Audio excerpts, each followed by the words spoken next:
सासू माँ की नई सहेली। प्रिया किचन में चाय बना रही होती है और सुमन ड्राइंग रूम में बैठकर मजे से टीवी देख रही होती है। तभी दरवाजे की घंटी बजती है। प्रिया, जरा देखना तो कौन आया है। देखती हूँ मम्मी जी। प्रिया दरवाजा खोलती है तो सामने पड़ोस वाली विमला आंटी खड़ी होती है। नमस्ते आंटी जी, कैसी हैं आप? मैं तो बिल्कुल ठीक हूँ बेटा, पर तेरी सास को क्या हुआ है? आजकल कहीं दिखती ही नहीं है। जब देखो तब टीवी के आगे जमी रहती है। अंदर तो आइए आंटी।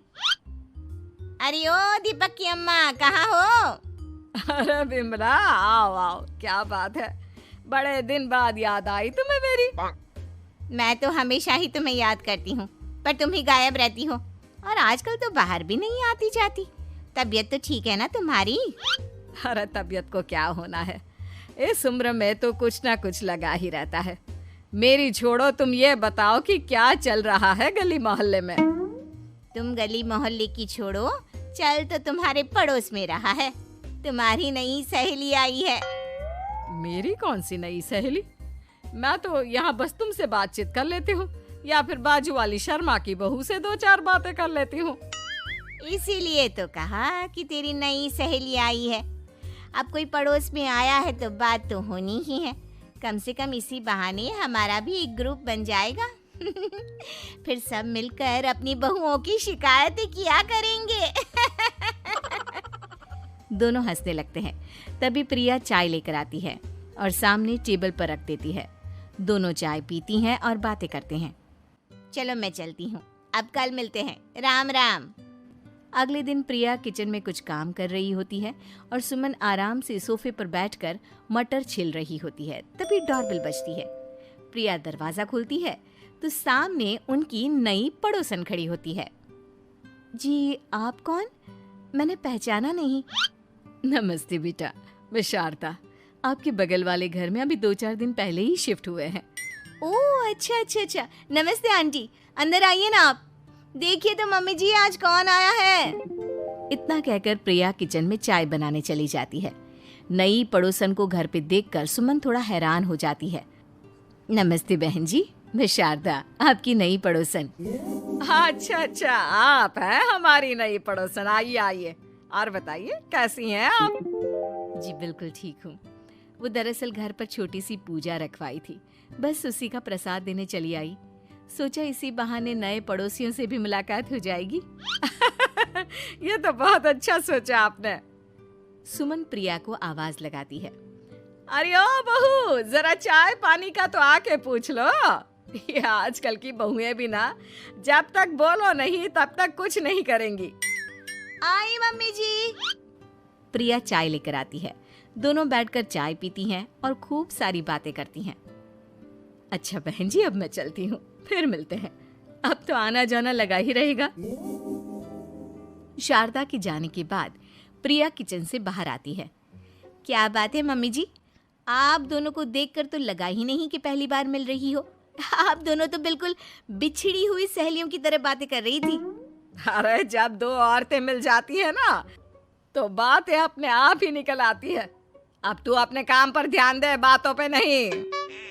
ऐसे ही कुछ दिन बीत जाते हैं। अब सुमन और शारदा अच्छी सहेलियां बन गई होती हैं। दोनों एक साथ मंदिर जाती, मार्केट जाती और कभी कभी तो विमला भी इनके साथ मिलकर खूब हंसी ठिठोली करती। एक शाम तीनों बैठकर सुमन के घर पर चाय पी रही होती हैं कि तभी बहुत तेज बारिश शुरू हो जाती है। सुमन जोर से प्रिया को आवाज लगाती है। प्रिया, ओ प्रिया, देख कितनी तेज बारिश हो रही है। जाके छत से सारे कपड़े ले आ, नहीं तो सब भीग जाएंगे। सुमन 2 बार आवाज लगाती है लेकिन प्रिया का कोई जवाब नहीं आता। शायद प्रिया कुछ काम कर रही है, इसीलिए कुछ जवाब नहीं दे रही। अरे काहे का काम, आराम फरमा रही होगी महारानी। तभी प्रिया बीमार हालत में अपने कमरे से बाहर निकलती है। हाँ मम्मी जी, क्या हुआ? मेरी तबीयत थोड़ी ठीक नहीं है ना, इसलिए आग लग गई। अरे सारे कपड़े भीग गए और तुझे सोने से फुर्सत नहीं है। सबके सामने सुमन के मुंह से ऐसी बातें सुनकर प्रिया उदास हो जाती है और छत से कपड़े उतारने चली जाती है। सुमन, ये क्या बात हुई? प्रिया ने बताया ना कि उसकी तबीयत ठीक नहीं, इसलिए उसकी आंख लग गई। तुम भी ना खामखा उसे सबके सामने सुना दिया। अरे आप नहीं जानती शारदा जी, कुछ बहुएं ना बहुत आलसी होती है, घर का एक काम नहीं करना चाहती। ऐसा नहीं है सुमन, तुम्हारी बहू तो बहुत प्यारी है, तुम्हारी सारी बात भी तो मानती है। हाँ सुमन, तुम प्रिया के बारे में ऐसा क्यों सोचती हो? मेरी भी दो दो बहुएं हैं, लेकिन मैं उन्हें अपनी बेटियों की तरह रखती हूँ। आखिर वो भी तो किसी की बेटियां ही है ना। और अगर तुम ऐसा ही व्यवहार करोगी तो एक दिन प्रिया भी तुम्हारे साथ ऐसा ही बर्ताव करेगी। शारदा और विमला की बातें सुनकर सुमन की तो बोलती बंद हो जाती है। वहीं प्रिया भी बाहर से सारी बातें सुन रही होती है। अरे मैं कोई उसकी दुश्मन थोड़ी ना हूँ, मैं भी उसकी माँ हूँ, लेकिन कभी कभी सास बनना पड़ता है, नहीं तो बहुएं हाथ से निकल जाती है। देखो सुमन, ये सब सोच का फर्क है। अगर तुम ये सोचोगी तो कभी प्रिया को अपनी बेटी नहीं बना पाओगी। इतना कहकर शारदा और विमला वहां से चली जाती हैं और सुमन अकेले बैठकर उनकी बातें सोचने लगती है।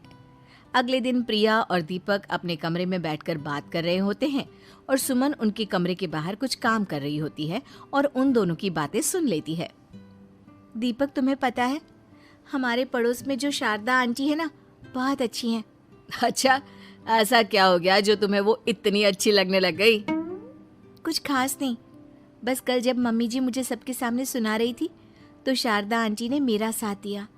मैं तो सच में हैरान ही रह गई थी जब उन्होंने मम्मी जी को मुझसे ऐसा बर्ताव करने के लिए मना किया। अच्छा, फिर क्या हुआ? होना क्या था, शारदा आंटी तो मम्मी जी को समझा ही रही थी कि बहू को भी बेटी की तरह ही रखना चाहिए, लेकिन मम्मी जी तो मम्मी जी है ना, उन्हें तो मुझ में हमेशा कमी ही दिखती है। काश मुझे भी शारदा आंटी जैसी सास मिली होती जो मुझे भी अपनी बेटी जैसी समझती। सुमन ये सब सुनकर बहुत उदास हो जाती है और वहां से चली जाती है। प्रिया की बातें सुमन के कानों में बार बार गूंज रही थी। उसे बहुत शर्मिंदगी महसूस हो रही थी कि उसने प्रिया के साथ बहुत गलत किया है। अगले दिन सुमन शारदा और विमला को बुलाती है। क्या बात है सुमन, आज तूने ऐसे अचानक क्यों बुलाया? सब ठीक तो है ना? हाँ हाँ, सब ठीक है, तुम दोनों बैठो तो सही। तब तक दीपक और उसके पापा भी आ जाते हैं। प्रिया, तुम भी आ जाओ। क्या हुआ मम्मी जी, आपने बुलाया? हाँ प्रिया बेटा, मैं आज सबके सामने तुमसे माफी मांगना चाहती हूँ। मैंने आज तक तुम्हारे साथ बहुत बुरा व्यवहार किया है, लेकिन तुमने कभी भी मेरे साथ बुरा बर्ताव नहीं किया। मुझे अपनी गलती का एहसास हो गया है, हो सके तो मुझे माफ कर देना। प्रिया अपनी सास की बातें सुनकर हैरान हो जाती है। उसकी आंखों में आंसू आ जाते हैं। प्लीज मम्मी जी, आप मुझसे माफी मत मांगिए, मैं भी आपकी बेटी ही हूँ। वैसे एक थैंक यू तो मेरी नई सहेली को भी बनता है, जिसकी वजह से मुझे मेरी गलती का एहसास हुआ। शारदा बहन, आपका बहुत बहुत शुक्रिया जो आपने मेरी आंखें खोल दी।